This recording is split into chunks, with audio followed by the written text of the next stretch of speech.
Lesson 4 परमाणु की संरचना में आगे बढ़ते हैं और हम बात करते हैं संयोजकता की।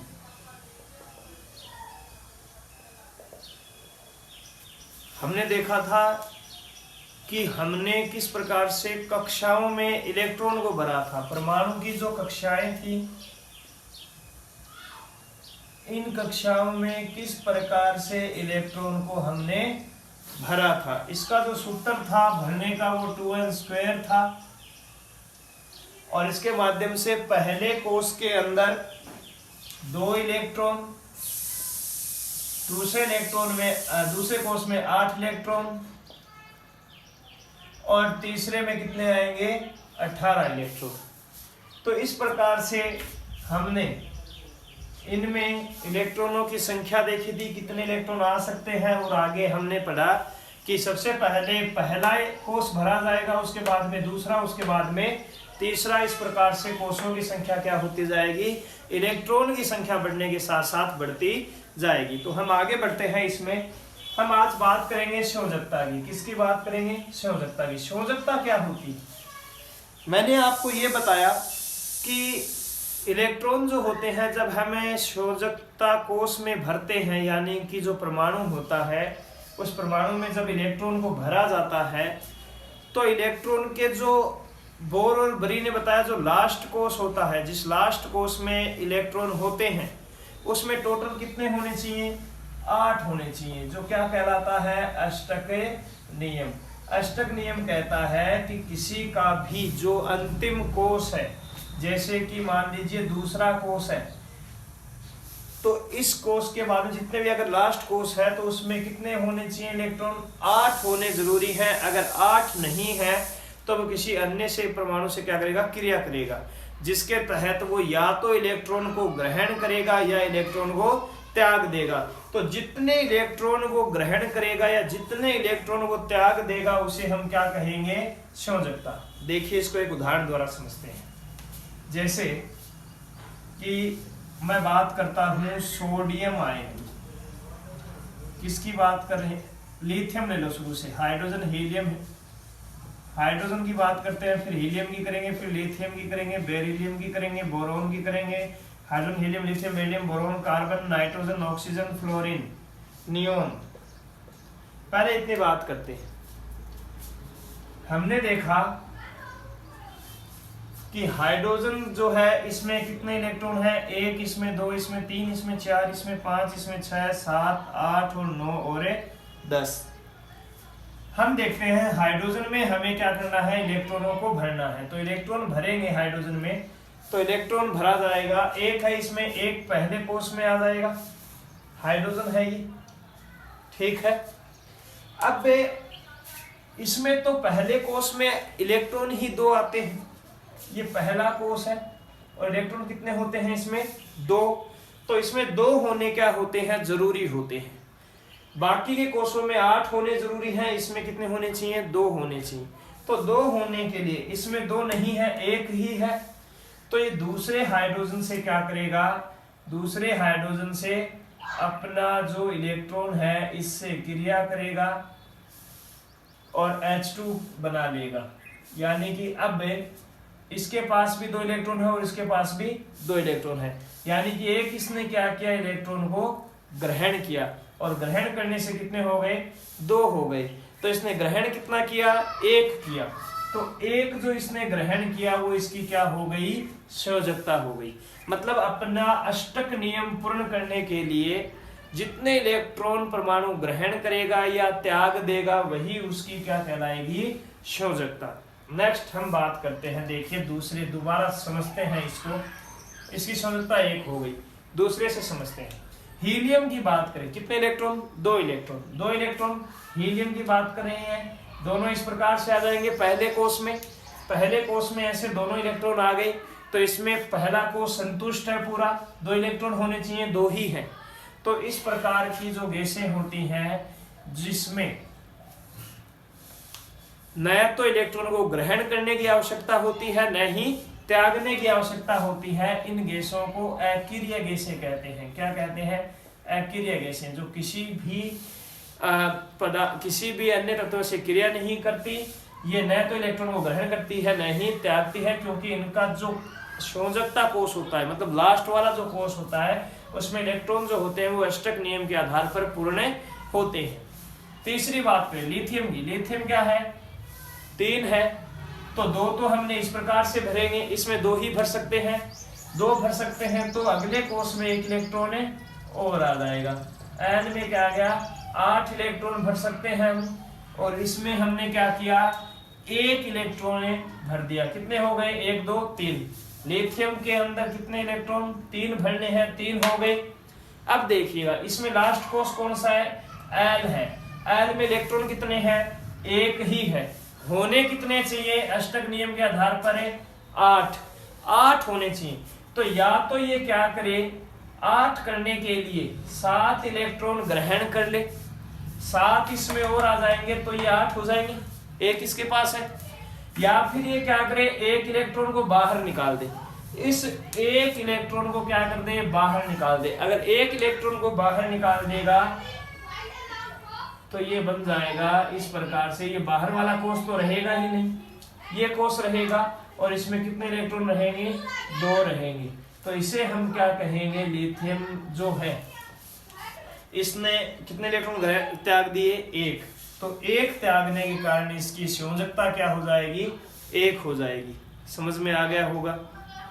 हमें आगे बात करते हैं, देखिएगा कि हम बेरिलियम की बात करते हैं। 4 इलेक्ट्रॉन इस प्रकार से,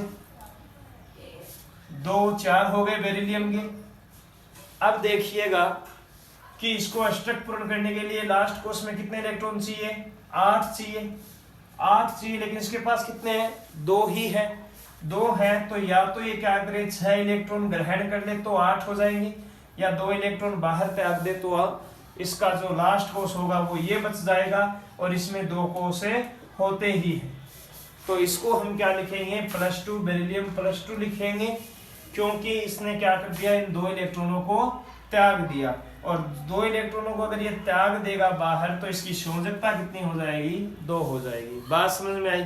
तो यानी जिस आधार पर, जैसे नियोन की बात करें, नियोन 10 है, 2, इसके बाद में 2 4 2 6 2 8 2 10। बाह्यतम कोष में इलेक्ट्रॉन कितने हुए, 1 2 3 4 5 6 7 8 इलेक्ट्रॉन इसके क्या है, पूरे हैं। तो ये क्या है, अक्रिय गैस है। कौन सी गैस है, अक्रिय गैस, यानी कि किसी से भी क्रिया नहीं करती, न इलेक्ट्रॉन ग्रहण कर रही है न ही त्याग रही है। तो इस प्रकार की जो गैसें, जैसे हीलियम पढ़ी हमने, नियोन पढ़ी, ये अक्रिय गैसें हैं। इनकी संयोजकता 0 होती है, इनकी संयोजकता क्या होती है, 0 होती है, क्योंकि न तो इलेक्ट्रॉन ग्रहण कर रही है न ही त्याग रही है। तो इस प्रकार से जितने इलेक्ट्रॉन अपने अष्टक पूर्ण करने के लिए जितने इलेक्ट्रॉन ग्रहण किए जाते हैं या बाहर निकाले जाते हैं, उसे ही उस तत्व की क्या कहते हैं, संयोजकता कहते हैं। तो ये हमने बात की संयोजकता की। तो आगे बढ़ते हैं, देखिएगा ये हमने बात कर ली संयोजकता की। आपके समझ में आ गया होगा। कोई डाउट हो तो मेरे से पूछ लेना, कमेंट में कमेंट कर देना वीडियो में। आगे बढ़ते हैं, आगे हम बात करते हैं परमाणु संख्या की। परमाणु संख्या क्या है, परमाणु संख्या का मतलब होता है किसी परमाणु में, ये परमाणु है, इस परमाणु का केंद्रक है, नाभिक बोलते हैं जिसे। परमाणु का जो नाभिक होता है इसमें प्रोटॉन होता है, आपको पता है। और परमाणु के नाभिक में जो प्रोटॉन होता है इसकी जो कुल संख्या होती है उसे ही हम क्या कह देते हैं, परमाणु संख्या कह देते हैं। यानी कि नाभिक में उपस्थित प्रोटॉन की कुल संख्या क्या कहलाएगी, परमाणु संख्या कहलाएगी। जैसे कि हाइड्रोजन है, इसमें 1 नंबर पे आता है आवर्त सारणी में, इसका परमाणु क्रमांक 1 है। हीलियम है, इसका 2 है। इसी प्रकार lithium, beryllium, boron, carbon, nitrogen, तो इनकी जो ये आवर्त सारणी में जो इनका क्रम है, ये क्रम ही क्या कहलाता है, परमाणु संख्या। और ये क्रम जो है, परमाणु संख्या जो है, ये किस आधार पर आई, तो ये आई प्रोटॉन की कुल संख्या के आधार पर। हाइड्रोजन के अंदर प्रोटॉन की संख्या 1 है, हीलियम में 2 है, लिथियम में 3 है, बेरिलियम में 4 है, बोरॉन में 5 है। इस प्रकार प्रोटॉन की संख्या जो है इसे ही हमने क्या कहा, परमाणु संख्या कहा। ठीक है, आगे बढ़ते हैं। एजिसा है परमाणु संख्या प्रोटॉन की टोटल संख्या। इस जो नाभिक है इसमें प्रोटॉन जो है उपस्थित टोटल कितने हैं उसे हम क्या कहेंगे, परमाणु संख्या। अब हम बात करते हैं द्रव्यमान संख्या की। द्रव्यमान संख्या, द्रव्यमान संख्या का मतलब होता है कि जो नाभिक में प्रोटॉन है और साथ में क्या पाया जाता है, न्यूट्रॉन पाया जाता है, प्रोटॉन और न्यूट्रॉन, प्रोटॉन और न्यूट्रॉन। तो प्रोटॉन और न्यूट्रॉन की जो टोटल संख्या है, इन दोनों की संख्या को जोड़ दे तो उसे हम क्या कहेंगे, परमाणु द्रव्यमान कहेंगे। परमाणु द्रव्यमान का मतलब प्रोटॉन और न्यूट्रॉन की संख्या का योग। देखिएगा जैसे कार्बन की बात करें तो कार्बन के अंदर 6 प्रोटॉन होते हैं, 6 न्यूट्रॉन होते हैं, तो इसकी जो परमाणु जो द्रव्यमान संख्या है वो कितनी हो जाएगी, 12। कार्बन परमाणु का जो द्रव्यमान होता है वो कितना होता है, 12 म्यू। इसी प्रकार हम पढ़ते हैं जैसे एल्यूमिनियम है, तो एल्यूमिनियम में 13 प्रोटॉन होते हैं, 14 न्यूट्रॉन होते हैं, यानी टोटल कितने हो गए, 27 म्यू। यानी कि जो प्रोटॉन और न्यूट्रॉन है इनकी जो संख्या का योग है वही क्या कहलाता है, द्रव्यमान संख्या कहलाता है, जो नाभिक में उपस्थित होते हैं। जो एल्यूमिनियम है इसका द्रव्यमान कितना, 27, कार्बन का कितना, 12। एक बात ये ध्यान रखना कि जो परमाणु होता है इसमें जो द्रव्यमान संख्या होती है ये परमाणु यानी कि परमाणु संख्या के लगभग दुगनी होती है। जैसे एल्यूमिनियम का परमाणु क्रमांक कितना, 13, तो लगभग दुगनी कितनी है, 13 दूनी 26, 27 के लगभग है, ये दुगनी के लगभग होती है। कार्बन कितना, 6, 6 का दुगना कितना, 12। तो यानी कि जो परमाणु क्रम संख्या होती है उसका लगभग दुगना कौन होती है, द्रव्यमान संख्या। कन्फर्म दुगनी हो ये नहीं कह सकते, लगभग होती है, मतलब उसके आसपास ही कोई आंकड़ा मिलेगा आपको। आगे बढ़ते हैं। दो नेक्स्ट टॉपिक पढ़ते हैं जिनको बोलते हैं समस्थानिक व समभारिक। पहले आप ये देखिएगा कि जो तत्व होता है उसमें द्रव्यमान संख्या और परमाणु संख्या जो है वो दर्शाने का तरीका क्या होता है। तो हम क्या करेंगे, तत्व का प्रतीक लिखेंगे और इस तत्व के प्रतीक के ऊपर इस साइड में लिखेंगे द्रव्यमान संख्या और इस साइड में हम लिखेंगे परमाणु संख्या।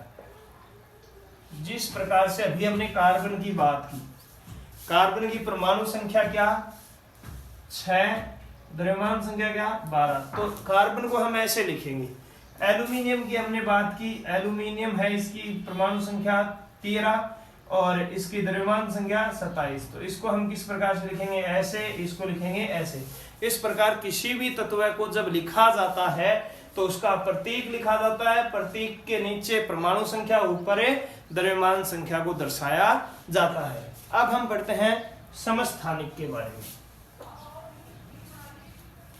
देखिएगा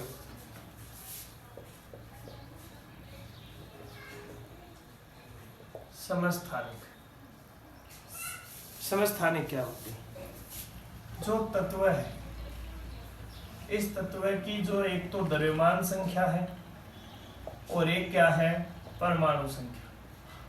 मैं दोनों की बात कर देता हूं, साथ में समभारिक की भी बात करते हैं। अगर दो तत्व है,